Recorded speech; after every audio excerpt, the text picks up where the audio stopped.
हिमाचल प्रदेश के जो बागवानी में अपनी रुचि दिखा रहे हैं तो उनके लिए मेरी प्यार भरी नमस्ते।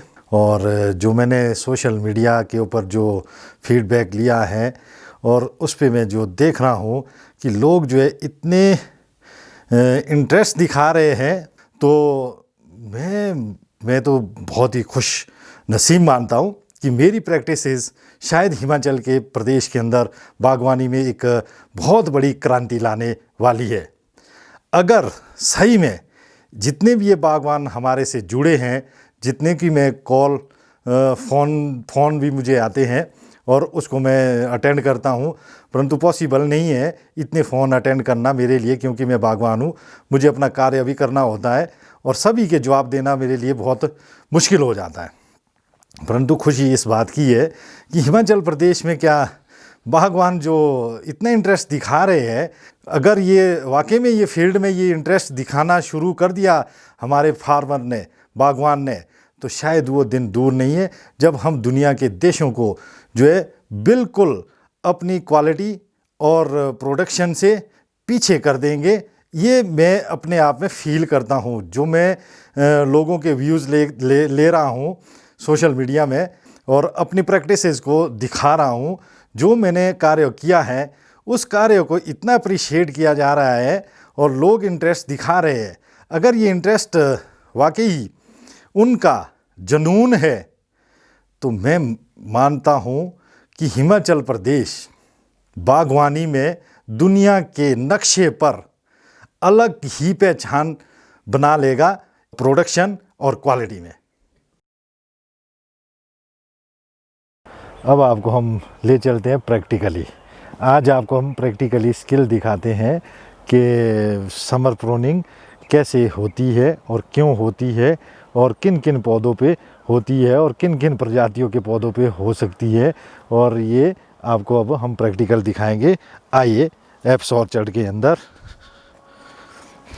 तो ये हम चल रहे हैं, हमारे पास जाने के लिए रास्ते हैं और हर पौधे के पास हम पहुंच पाएंगे और हर पौधे को अब हमने जो है समर प्रूनिंग से कंट्रोल करना है।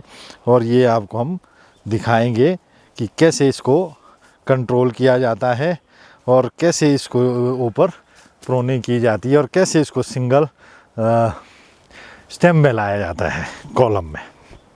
अब आपको हम बताते हैं कि ये जो दो प्लांट है जिसमें आपको डिस्टेंस का भी कुछ इश्यूज़ थे कि लोग ये पूछ रहे थे कि फार्मर्स की डिस्टेंस क्या होगा। तो डिस्टेंस का तो कोई इशू नहीं है हमारे पास। ये तो आप डिस्टेंस, ये दो प्लांट इकट्ठे भी है यहाँ पे, मेरे ख्याल से 9 इंच का डिस्टेंस है यहाँ पे। अब ये आप देखें, इस 9 इंच के डिस्टेंस में दो प्लांट है। एक प्लांट है ग्रैनी स्मिथ चैलेंजर, दूसरा है आपका डिलीशियस। अब आप ये दोनों प्लांट, अब इसमें मैं ये मैनेज करने के लिए ये जो रास्ते है, कनेक्टिविटी है, तो तभी मैं आपसे बार बार कहता हूँ इस फार्मिंग में, इस तरह की फार्मिंग में आपको कनेक्टिविटी का बहुत ज़्यादा रोल है। क्योंकि अगर कनेक्टिविटी नहीं होगी ऑर्चर्ड में तो आपको समस्या हो जाएगी। इस तरह की फार्मिंग को आप नहीं कर पाएंगे। वो देखने में तो आपको वीडियोस में अच्छी लग रही होगी कि ये फार्मिंग जो है हम भी कर लेंगे, परंतु ये जो फार्मिंग, जो ये कनेक्टिविटी इसमें पूरे ऑर्चर्ड में बनाई हुई है, तो ये हर पौधे के पास जाने का एक रास्ता है। तो डिस्टेंस मेरे लिए कोई भी इशू नहीं है, कोई भी मैटर नहीं करता है।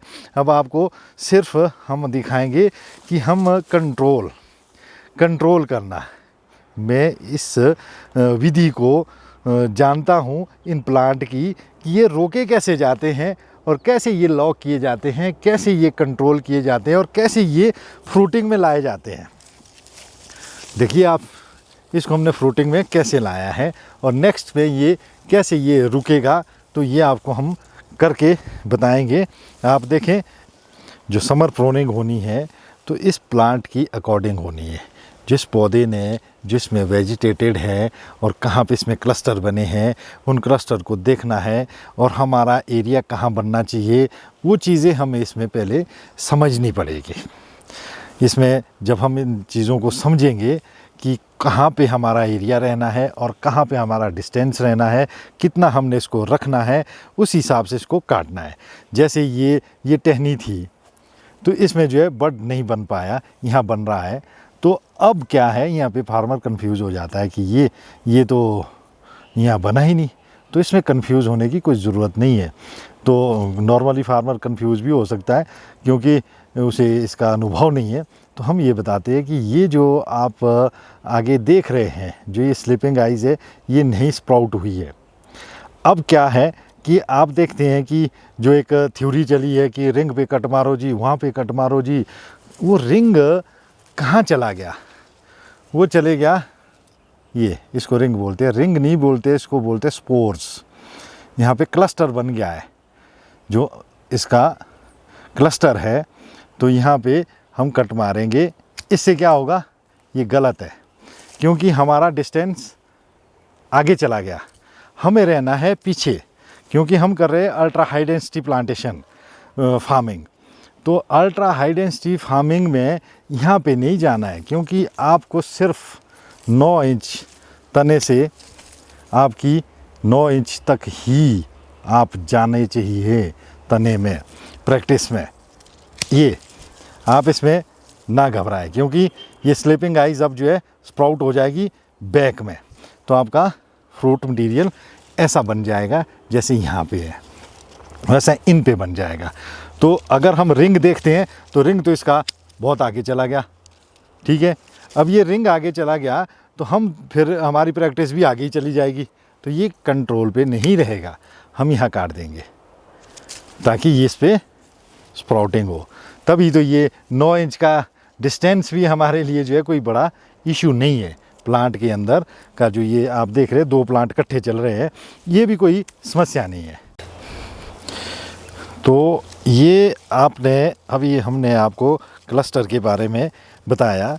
जो सेब क्लस्टर बनता है, जो अंदर से जो ब्लड आता है, जो आपका जिसको आप रिंग बोल रहे हैं, तो जो वो क्लस्टर जमा होता है जहाँ पे, वहाँ पे आप कट मारते हैं। अब जहाँ पे नहीं है तो वहाँ पे आप कंफ्यूज हो जाओगे, ठीक है जी, यहाँ तो रिंग है नहीं है, अब क्या करें, हम परेशान हो जाएगा। परंतु इसमें आपको डरने की ज़रूरत नहीं है, घबराने की ज़रूरत नहीं है। अगर यहाँ पे स्प्राउटिंग नहीं हुई है, बड परफॉर्मेशन नहीं हुई है, तो आप क्या करेंगे कि कट जो है आपका सीधा होगा। जब आप कोई भी कट सीधा मारेंगे, कैंची से लगाएंगे, तो वो बैक में सारे सेब को बैक करता है और पीछे की स्प्राउट कर देता है स्लीपिंग आइज़ को। तो ये यहाँ पे स्प्राउटिंग हो जाती है उससे और आपके बड बनने शुरू हो जाते हैं। तो ये आप कोई भी कट, कैंची की जो प्रैक्टिस है वो सीधी रहे, ये सीधी सीधी सीधा कट, आप सीधा कट, आप कोई भी तिरछा कट ना लगाएं। अभ्यास ये रहे आपका कि आप सीधा कट लगाएं। अच्छा, अब ये वाला है, अगर आप इसको देख रहे हैं तो ये बिल्कुल सही जगह पे इसमें क्लस्टर बन गया है। पूरा जो है कंट्रोल्ड जगह पे इसमें क्लस्टर है, जो मुझे चाहिए था इस स्ट्रेंथ के हिसाब से। तो इसको हम यहाँ से काट सकते हैं, तो ये बैक स्प्राउटिंग करेगा। तो ये एक कंट्रोल्ड पर जगह पे बन चुका है। ये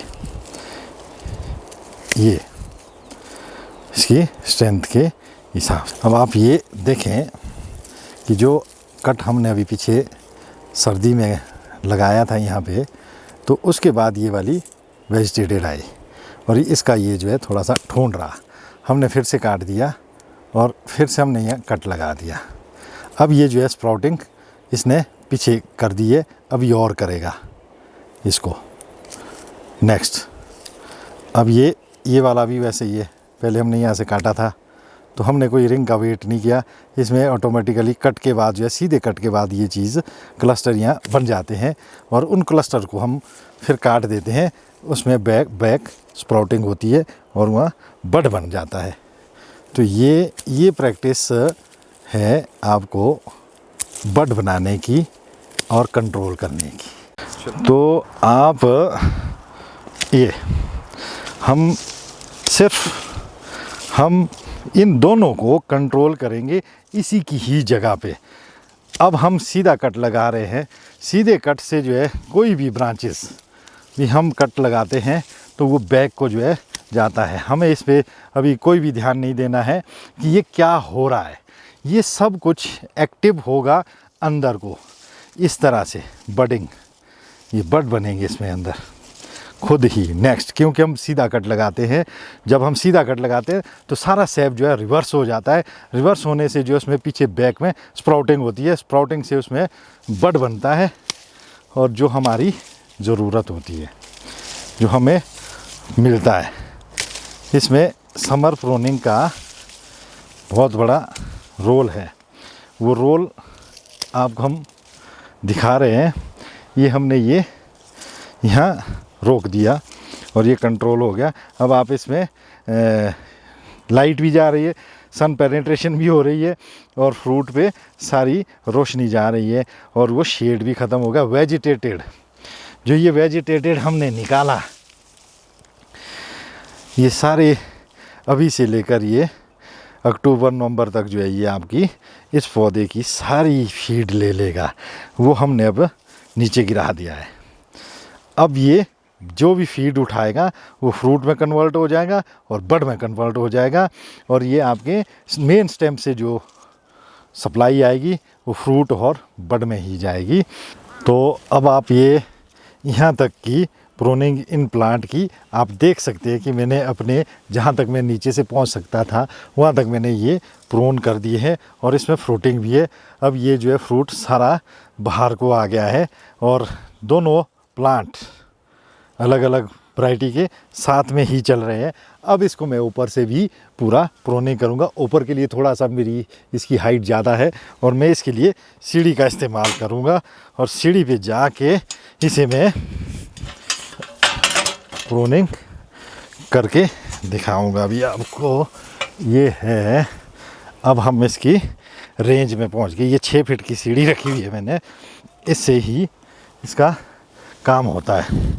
अब आप ऊपर से देखें, ये हम इसको काट रहे हैं, हम इसको बड़ी स्पीड से काट रहे हैं।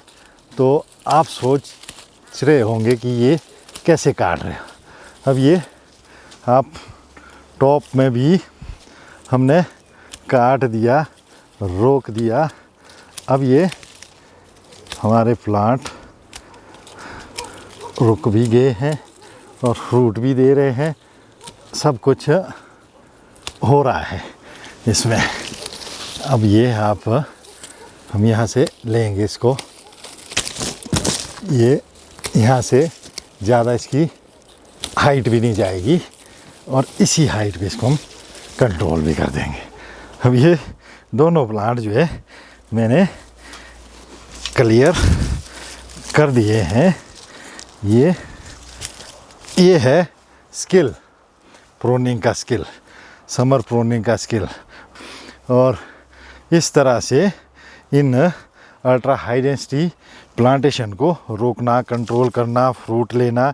अब आप बताएं कि ये सीडलिंग प्लांट है, अब बताएं कोई भी कि रूट स्टॉक इसके सामने कहाँ पे टिकता है। हमारा जो रूट स्टॉक की तरफ जो लोग जा रहे हैं, बोलते सीडलिंग ऐसा नहीं हो सकता, सीडलिंग वैसा नहीं हो सकता। तो वो बातें ही है ना, सीडलिंग ऐसा नहीं हो सकता, वैसा नहीं हो सकता। आपने किया ही नहीं वैसा, तो वो वैसा कैसे होगा। सीडलिंग मैं बोलता हूँ सीडलिंग ऐसा भी हो सकता है, सीडलिंग ऐसा भी हो सकता है। अब मेरे लिए तो प्रूफ्ड है ये चीज़ें, मैंने करके दिखा भी दी और किया भी है। फ्रूट भी ले रहा हूँ, फील भी कर रहा हूँ, प्रैक्टिकली इसको मैं अनुभव कर रहा हूँ और इस पे ही काम कर रहा हूँ। अभी मैंने आपको दिखाई जो सिंगल स्पिंडल में जो सिंगल कॉलम टाइप जो प्लांट बन रहे हैं अल्ट्रा हाई डेंसिटी में, उसकी प्रूनिंग। और आप को अब बताएंगे जो आपके पास लगा हुआ ऑर्चर्ड है, जो पुराने ट्रेडिशनल फार्मर जो रॉयल डिलीशियस या जिस तरह की भी आपकी फार्मिंग है उस पे आप काम कर रहे हैं, उसकी प्रूनिंग में, समर प्रूनिंग में क्या रोल है, समर प्रूनिंग कितनी होगी। अभी आपने उसमें अल्ट्रा हाई डेंसिटी की समर प्रूनिंग देखी और वो आपको दिखाई, परंतु उस तरह का मॉडल या उस तरह के प्लांट अगर किसी फार्मर्स के पास है तो उस पर वो उस तरह की प्रैक्टिस कर सकता है। अगर फार्मर्स के पास ये प्लांट है पुराने ट्रेडिशनल रॉयल, उस पे भी अगर वो इसी तरह का पैटर्न अपनाना चाहता है तो उसको जो है अपना जो बड़े प्लांट में ब्रांच सिस्टम है, जो ब्रांच पीछे से जुड़ करके आती है आगे को पेड़ में, उसको ही आप वो एक उस तरह का पौधा माने। उस ब्रांच पे जो भी है आपको एक ब्रांच के ऊपर कंट्रोल करके ले जाना है, ताकि फ्रूट जो है आपका एक ब्रांच के ऊपर लगे। एक ही ब्रांच को आपको कंट्रोल करके उसके ऊपर जो है समर प्रूनिंग, जो अगर उसमें वेजिटेटेड ग्रोथ आती है तो उसको आप टिप कर सकते हैं इस तरह से, जैसे हम काट रहे हैं, जैसे वेजिटेटेड ग्रोथ है, जैसे आपको ये लगता है क्योंकि ओवर में जा रहा है, ये लचकेगा, नीचे को झुकेगा, तो आप ये काट सकते हैं उसी तरह से जैसे हमने उस पे आपको कटिंग बताई है। तो पुराने पे भी आप जो है इस तरह की कटिंग कर सकते हैं। जो वेजिटेटेड ग्रोथ आपकी आ रही है, वेजिटेटेड ग्रोथ जहाँ को भी जा रही है, तो उसको आप निकाल सकते हैं। एक तो उससे आपकी शेड ख़त्म हो जाएगी आपके फ्रूट के ऊपर। दूसरी जो वेजिटेटेड जो वो आपकी फीड खाए ले जाएगी तो वो आपकी वेस्ट नहीं जाएगी और सारा जो है रिवर्स फ्रूट की तरफ ही हो जाएगा। जो भी वो नीचे से न्यूट्रिशन ले रहा है और रिवर्स फ्रूट की तरफ हो जाएगा। परंतु ये बड़ा हार्ड वर्क है, बहुत ही मुश्किल काम है। बड़े प्लांट में ये लेबर, इसके लिए आपको मैनेज करनी पड़ेगी लेबर ही, तभी आप इसमें ऊपर काम कर सकते हैं। अगर आप करना चाहते हैं तो इसकी वेजिटेटेड ग्रोथ को जो है आप टिप कर सकते हैं, जैसे मैंने आपको अभी करके दिखाया। इससे आपका आगे सर्दी का प्रूनिंग का भी काम हल्का हो जाएगा, कम हो जाएगा। और एक ध्यान फिर से रखें, जो जितनी भी ये पत्तियां जो नीचे अभी आप कटी हुई गिर रही है, इसको भी आपको इकट्ठा करना पड़ेगा एक जगह में, किसी भी गड्ढे में डाल करके इसकी वर्मी कंपोस्ट आप बना सकते हैं। इसको जो है बगीचे में ही फैला हुआ रहने ना दें, क्योंकि आजकल बरसात में जब ये सड़ेंगी इसमें फंगल तैयार हो जाएगी और वो जो है आपके प्लांट को, फ्रूट को ख़राब कर देगी। और इसका भी आप विशेष ध्यान रखें। तो ये है बड़े प्लांट के ऊपर समर प्रूनिंग अगर आप करना चाहते हैं। तो अभी आपको हमने प्रैक्टिकली समर प्रूनिंग करके भी दिखाई, सिंगल स्टेम पे कैसे कंट्रोल करना है, सीडलिंग को कैसे रोका जाता है समर प्रूनिंग के द्वारा, और कैसे उसको जो है फ्रूटिंग के लिए तैयार किया जाता है, ये आपको मैंने प्रैक्टिकल दिखाया और किस तरह से वो होना चाहिए। और इस अल्ट्रा हाई डेंसिटी फार्मिंग में ये इसका बहुत बड़ा रोल है।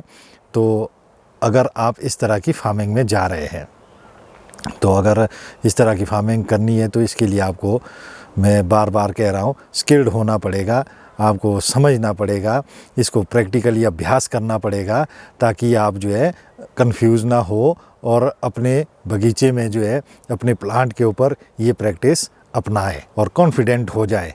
कॉन्फिडेंट आप तब होंगे जब आप इसके फुली स्किल्ड हो जाएंगे। तो फिर आगे कुछ बागवान हमारे ऐसे भी हैं, मेरा अनुभव है जो मैं फ़ील कर रहा हूँ कि हिमाचल प्रदेश में अभी इस तरह की फार्मिंग शायद ही 1% भी नहीं बोल सकता हूँ मैं, तो मैं कर रहा हूँ। तो बाकी शायद सीडलिंग के ऊपर और कर रहे हैं या नहीं कर रहे हैं, या इस तरह के कॉन्सेप्ट के ऊपर चले हुए हैं, ये मैं नहीं जानता हूँ। तो उनके लिए तो मैंने ये दिखा दिया। मेरा जो अपना मानना है, अनुभव है, वो ये बताता है कि शायद हिमाचल प्रदेश में जो बागवान ट्रेडिशनल फार्मिंग कर रहे हैं, रॉयल डिलीशियस है या उनके पास दूसरी और वैरायटी है, तो मैक्सिमम फार्मर उसी पे ही काम कर रहा है। तो प्रोनिंग के बारे में वो कंफ्यूज हुआ है। तो वो चाहता है कि रॉयल जो बड़े प्लांट है उसमें भी समर प्रूनिंग का कुछ रोल होता है। हाँ बागवान भाइयों, कुछ रोल होता है, परंतु इतना इम्पोर्टेंट रोल नहीं है कि आप समर प्रूनिंग के पीछे ही लग जाओगे कि समर प्रूनिंग नहीं करी तो आपकी क्रॉप ख़राब हो जाएगी या कोई और चीज़ हो जाएगी। बड़े प्लांटों में, रॉयल डिलीशियस जैसे प्लांटों में समर प्रूनिंग करना पॉसिबल नहीं है इतना ज़्यादा कि आप इस तरह से कर पाओगे जैसे ये छोटे प्लांट के ऊपर की जाती है। ये एक बहुत बड़ा मैनेज वर्क है, लेबर वर्क है, और इसके लिए आपको आदमी मैनेज करने पड़ेंगे अगर आप चाहते हैं करना। तो मैंने कुछ एक तकनीकें आपको बताई है बड़े प्लांट में। बड़े प्लांट को आप इस तरह से फील करें जैसा मैंने छोटे प्लांट को सिंगल स्टेम बनाया है, वैसे ही बड़े प्लांट को जो है आप एक ब्रांच को, अगर उसमें 20 ब्रांचेज़ है, जैसे मैंने सिंगल स्टेम को जो है समर प्रून से जो है कंट्रोल करके जो है उसमें फ्रूटिंग में लाया है, ऐसे ही आपको जो है बड़े प्लांट में, रॉयल डिलीशियस के प्लांट में अगर आप इस कॉन्सेप्ट को, समर प्रूनिंग को अपनाना चाहते हैं, तो जो आपकी ब्रांच, जो तने से जो बड़ी बड़ी ब्रांचेस आई हुई है, अगर 10 है या 20 है, तो उनको ये आप इस तरह से ट्रेन करो जो उसके ऊपर वेजिटेटेड ग्रोथ आ रही है, उस वेजिटेटेड ग्रोथ को आप ट्रिम कर सकते हैं। अगर आप उसकी ट्रिम करते हैं वेजिटेटेड ग्रोथ, तो वो स्प्राउटिंग हो जाएगी और वो बैक में चले जाएगा, उसका जो सैब है वो बैक रिवर्स हो जाएगा, वेजिटेटेड ग्रोथ आपकी वेस्ट मटेरियल जो है वो निकल जाएगा। अभी ही जो आपने सर्दी में निकालना है वो अभी ही आपका निकल सकता है। उसको जो है मैंने आपको करके भी दिखाया है, और उससे एक तो आपकी फ्रूट की शेड जो है ख़त्म हो जाएगी, फ्रूट में जो है लाइट ज़्यादा पड़ेगी, रोशनी पड़ेगी, धूप की सन रेज़ें अंदर तक जाएगी और फ्रूट क्वालिटी में इम्प्रूव हो जाएगा, और प्लांट भी आपका हेल्दी रहेगा। और ये जो बड़े प्लांटों के ऊपर आप कर सकते हैं अगर करना चाहें, तो उसमें आपको कुछ एक बातें समझनी और भी पड़ेगी। बीच में सारी ही वेजिटेटेड ग्रोथ को जो है आप ट्रिम ना करें, कुछ एक ग्रोथ को आप खुला भी छोड़ दें, क्योंकि जो बड़े विगर प्लांट होते हैं उसके जो क्रॉप के, जब उसमें हैवी क्रॉप होती है तो उसकी जो वो मेन ब्रांचेज होती है वो झुक जाती है। जब वो झुक जाती है तो वो नीचे की तरफ गिर जाती है। अब फिर वो नीचे की तरफ गिरने के बाद जो उसमें जो आपकी वेजिटेटेड ग्रोथ होती है, जो उसके स्टैंड वाले जो खड़े वाले शूट है, फिर से दोबारा जो है प्लांट आपका उसके ऊपर आप तैयार कर सकते हैं। वो आपको बीच बीच में आपको समझना पड़ेगा कि ब्रांच के स्ट्रक्चर को समझना पड़ेगा, उस स्ट्रक्चर के ऊपर से जो है उनको बीच बीच में वेजिटेटेड ग्रोथ को खुला छोड़ दें ऊपर को, ताकि उसकी नेक्स्ट ब्रांच आप बना सको। और जो उसमें छोटी ब्रांचें हैं अंदर जो वेजिटेटेड ग्रोथ है, और एक ध्यान आपने रखना कि कोई भी वेजिटेटेड ग्रोथ तने के साथ, स्किन के साथ से नहीं काटना है, क्योंकि आप वहाँ मेन स्किन के साथ ज़ख्म दे देंगे। इसको नहीं काटना है और आपने सिर्फ ट्रिमिंग करनी है, ट्रिम करना है, और यही आपको प्रैक्टिस करनी है। अगर आप कर सकते हैं तो आप करें, अदरवाइज़ इतना ज़्यादा इफ़ेक्ट भी नहीं है कि आप समर प्रूनिंग नहीं करेंगे तो आपका कोई फ्रूट में कोई इस तरह की वो हो जाएगी, ऐसा भी नहीं है कि आप उसमें कोई समस्या हो जाएगी। अगर आप मैनेज कर सकते हैं तो वो आपके लिए अच्छा है, अगर नहीं भी कर सकते, लेबर नहीं है, स्किल्स नहीं है, तो कोई ऐसा इशू नहीं है इसका कि आपकी क्रॉप इतनी ख़राब हो जाएगी या उससे कोई कलर, क्योंकि कलर आता ही है, उसका थोड़ा एक समय है, थोड़ा लेट ही हो सकता है आपका, अगर उसमें आपकी शेड ज़्यादा है, परंतु रंग आता है। इन बातों से भी आप कंफ्यूज ना होए, आप कॉन्फिडेंट रहें कि ऐसा नहीं है। ये एक तकनीकें हैं, ये जो अपनाई जा रही है, कि प्रैक्टिसेस है, अगर आप करेंगे तभी आप इसके अनुभव पाएंगे। जब आप करेंगे तब आपको खुद अपने ऑर्चर्ड में उसके आउटपुट दिखेंगे, उसके रिज़ल्ट आपको नज़र आएंगे। जो हमारा फेसबुक अकाउंट बना हुआ है प्रेम चौहान शंटू के नाम से।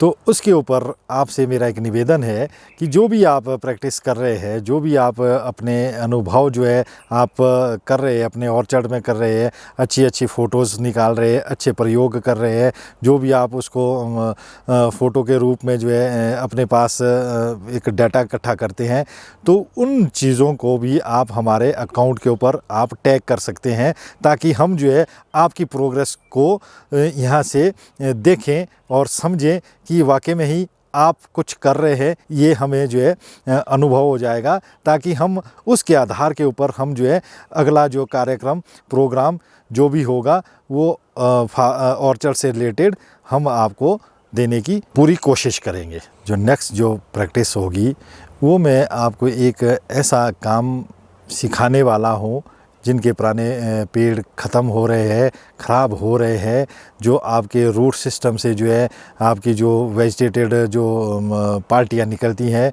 उसको कैसे मैनेज करना है, और कैसे पुराने पेड़ों की जो रूट्स आपकी ख़राब हो रही है और उसके लिए नए रूट्स कैसे तैयार करने हैं।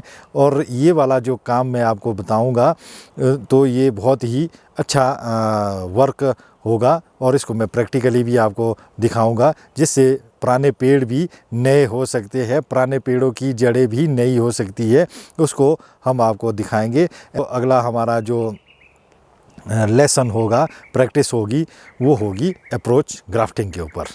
तो इसको आपको हम अगले हफ्ते पूरा प्रैक्टिकली करके बताएंगे, और इसके लिए आप जो है हमारे साथ जुड़े रहें, इस चैनल के साथ जुड़े रहें।